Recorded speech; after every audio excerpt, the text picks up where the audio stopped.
Hello guys, court a state of nobody రీసెంట్గా trailer వచ్చింది. So trailer ఎలా ఉంది, అసలు కోర్ట్ ఏంటి, ఏ సెక్షన్స్ గురించి ఈ మూవీలో మాట్లాడబోతున్నారు. సో ఈ మూవీని నాని ప్రజెంట్ చేస్తున్నాడు. సో ఆబ్వియస్గా నాని ఒక మూవీని ప్రజెంట్ చేస్తుందంటే ఆ స్టోరీలో డెప్త్ మ్యాటర్ లేకుండా అయితే చేయడు. సో నాకు ట్రైలర్ చూసాక ట్రైలర్ చాలా బాగా నచ్చింది. ఒక మంచి అంశాన్ని అయితే మనకి ఈ మూవీలో అయితే చాలా ఇన్ డెప్త్గా అయితే దాన్ని ప్రస్తావిస్తున్నారు. అంటే సెక్షన్స్ ఉన్నాయి, వాటిని మంచిగా యూజ్ చేస్తారు, చెడుగా యూజ్ చేస్తారు. సో ఇందులో ఎలా యూజ్ చేశారు, దానివల్ల ఎలా ఒక వ్యక్తి ప్రభావితుడు అయ్యాడు, దాన్ని కోర్టు నుంచి తాను ఎలా రక్షించబోతున్నాడు అనేది మన ఓవరాల్గా మూవీ. సో బేసిక్గా కోర్టు మూవీ మనకి స్టోరీ ఏంటంటే ఒక అబ్బాయి ఒక అమ్మాయి లవ్ చేసుకుంటారు. అమ్మాయి కొంచెం డబ్బున్న క్యాండిడేట్ అనమాట. సో మనోడికి డబ్బు ఉండదు. తర్వాత మనోడిని వాళ్ళ ఫాదర్ మిగతా వాళ్ళందరూ కలిసి కొన్ని చట్టాలు, పోక్సో యాక్ట్, కొన్ని చట్టాలు అనేది మనకి ట్రైలర్లో పెట్టారనమాట. సో ఆ చట్టాలు ఏంటి, సో ఆ చట్టాల వల్ల ఒక వ్యక్తిని ఎలా మన కోర్టులో నిర్బంధించవచ్చు అనేది మూవీ. సో ఒక ఫాల్స్ ఎలిగేషన్ లాగా చట్టాలు పెడితే దాని నుంచి మనం ఎలా బయటపడాలనేది మనకు ఓవరాల్గా ఈ కోర్ట్ అనే మూవీలో మనకు చూపించబోతున్నారు అనమాట.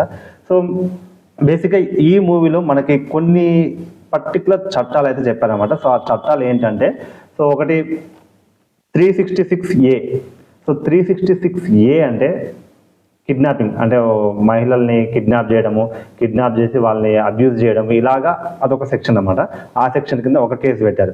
అండ్ దాని తర్వాత 354A అంటే సెక్సువల్ హరాస్మెంట్, అంటే ఒక వ్యక్తిని సెక్సువల్గా హరాస్ చేయడం, అలా ఒక కేసు అనమాట. అండ్ 354B అంటే స్త్రీలపై దాడి చేయడం, అది అయితే సెక్సువల్గా కావచ్చు, ఇంకా ఏ విధంగా కావచ్చు, స్త్రీలపై దాడి చేయడం. సో అట్లా ఒకటి పెట్టారు. 354C ఏంటంటే తన ప్రైవేట్ భాగాలను టచ్ చేయడం, లేదంటే ప్రైవేట్ భాగాలని ఫొటోస్ తీయడం, ఆ ఫొటోస్ని షేర్ చేయడము, అంటే తన అనుమతి లేకుండా తన స్పేస్ని వీళ్ళు ఇష్టం వచ్చినట్టు వాడుకోవడము. సో అలాంటి ఒక సెక్షన్ అన్నమాట 354C. అండ్ తర్వాత 354D ఇదేంటంటే బాగా వెంటపడి వేధించడం, పదే పదే చెప్పినా నాకు నువ్వు ఇష్టం లేదని చెప్పినా కూడా వాళ్ళ వెంటపడి వేధించడం. సో ఇదన్నీ ఒక ఎత్తు అయితే. అండ్ ట్రైలర్లో ఒక పోక్సో చట్టం అని ఒకటి చెప్తారు. ఆ చట్టం పేరు వినగానే అందరు పోక్సోనా అని ఇట్లా షాక్ అయిపోతారు. ఏంటి పోక్సో చట్టం? 2012లో మైనర్ బాలికలు, అంటే 18 ఏజ్లోకి ఉన్న బాలికల్ని సెక్సువల్గా చాలా వాళ్ళకి హరాస్మెంట్లు జరుగుతున్నాయి, ఇబ్బందులు జరుగుతున్నాయి. వాటి నుంచి వాళ్ళని రక్షించడం కోసం 2012లో ఈ యాక్ట్ని అయితే తీసుకొచ్చారన్నమాట. సో బేసిక్గా మనకి జనరల్గా మాట్లాడుకుంటే ఈ పోక్సో యాక్ట్ అనే కదా, మిగతా కదా, చాలా వరకు చట్టాల గురించి ప్రజలకైతే ఎలాంటి అవగాహన అసలు ఉండదు. ఎన్నో అవేర్నెస్ కార్యక్రమాలు చేస్తుంటుంది ప్రభుత్వం కానీ, పోలీసులు కానీ. అంటే ఒక హెల్మెట్ పెట్టుకొని వెళ్ళకపోతే హెల్మెట్ కొనాలని చెప్పి అంత క్లియర్గా ఒక పోలీస్ మనకి చెప్తుంటాడు. అదే పోలీస్ కొన్ని చట్టాలు ఉంటాయి, ఈ చట్టాలని అంటే పోలీసులు కూడా, ఇప్పుడు పోలీసులే కావచ్చు, ఎమ్మెల్యేలు కావచ్చు, వేరే వాళ్ళు మనం దౌర్జన్యంగా మన మీద దాడి చేసి మాట్లాడుతుంటారు. అలాంటప్పుడు మన వాయిస్ రైజ్ చేయకుండా, మనకి ఆ చట్టాలు అనేవి తెలియకుండా వాళ్ళు కప్పెడుతారు అనమాట. అంటే ఏ చట్టం ప్రకారం మనం మాట్లాడితే వీళ్ళని వాయిస్ రైజ్ చేయొచ్చు, ఎదిరించవచ్చు, వాళ్ళని మనం ప్రశ్నించవచ్చు అనేది ఇప్పటివరకు చాలా మందికి తెలీదు మీన్స్ అది జనాలకి చెప్పరు, వాళ్ళకు తెలియజేయరు అన్నమాట. ఎందుకంటే వాళ్ళ అధికారంలో ఉండాలి, వీళ్ళు ఇలాగ తొత్తుల్లాగా మనం ఏం చెప్పినా, మనం ఏం తిట్టినా పడాలి.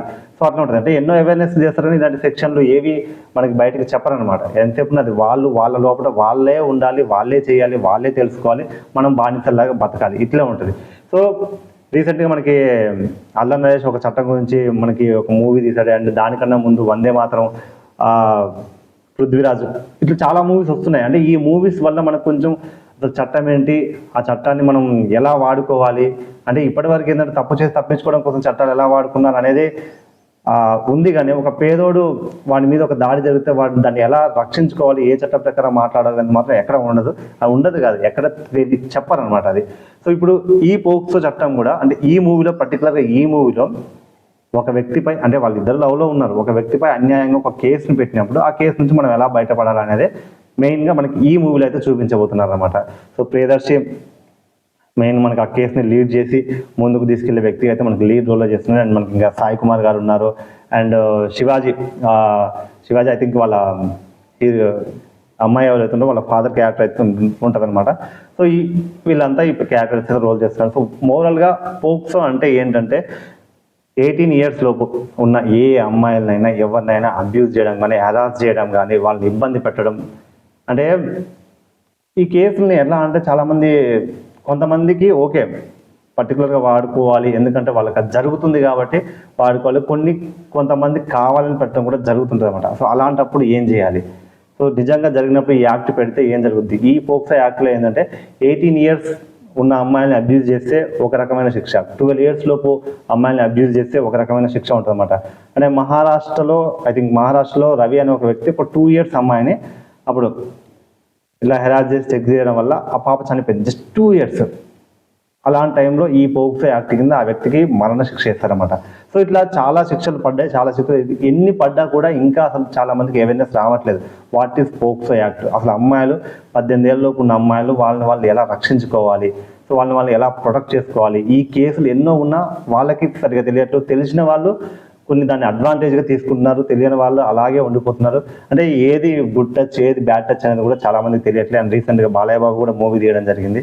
సో ఇలాగా సో ఈ మూవీ విషయానికి వస్తే పోక్సో యాక్ట్ కింద ఒక అబ్బాయిని జైల్లో వేసినప్పుడు తప్పు లేకుండా చేసిన ఆ అబ్బాయిని బయటికి విడిపించడం కోసం లాయర్ ఏం చేశాడు, ఎలా బయటికి తీసుకొచ్చాడు, అసలు ఈ పోక్సో యాక్ట్ గురించి డీటెయిల్గా మనకి ఎలా చెప్పబోతున్నారు అనేది ఓవరాల్గా మూవీ అనమాట.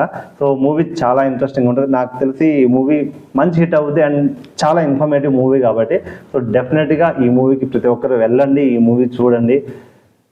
ఎందుకంటే ట్రైలర్ నాకు చాలా బాగా నచ్చింది. ట్రైలర్లో చూపించిన అంశాలు చాలా బాగున్నాయి, చాలా పర్టికులర్గా చూపించారు అనమాట. ఈ యాక్ట్ గురించి అయితే చాలా డీటెయిల్గా చెప్పబోతున్నారు. సో ప్రతి 18 ఇయర్స్ లోపున ప్రతి అమ్మాయి అబ్బాయి ఇద్దరు తెలుసుకోవాలి. ఎందుకంటే తప్పు చేయాలనుకునే వాళ్ళు తెలుసుకోవాలి, ఆ తప్పుకు గురయ్యేటోళ్ళు ఎలా రక్షించుకోవాలి వాళ్ళు కూడా తెలుసుకోవాలి. కాబట్టి సో March 14th మనకి court a state of nobody ఈ మూవీ అయితే మనకి రిలీజ్ అవ్వబోతుంది తెలుగులో. సో ఒక మంచి సబ్జెక్ట్. సో ఈ వీడియో నచ్చితే మాత్రం లైక్, షేర్ అండ్ కామెంట్ చేయండి. సో ఇన్ఫర్మేటివ్గా మీకు అనిపిస్తే ఈ వీడియోని వేరే వాళ్ళకు కూడా షేర్ చేయండి. అండ్ 14th రోజు కలుద్దాం, మూవీ చూశాక మూవీ గురించి అయితే మాట్లాడుకుందాం.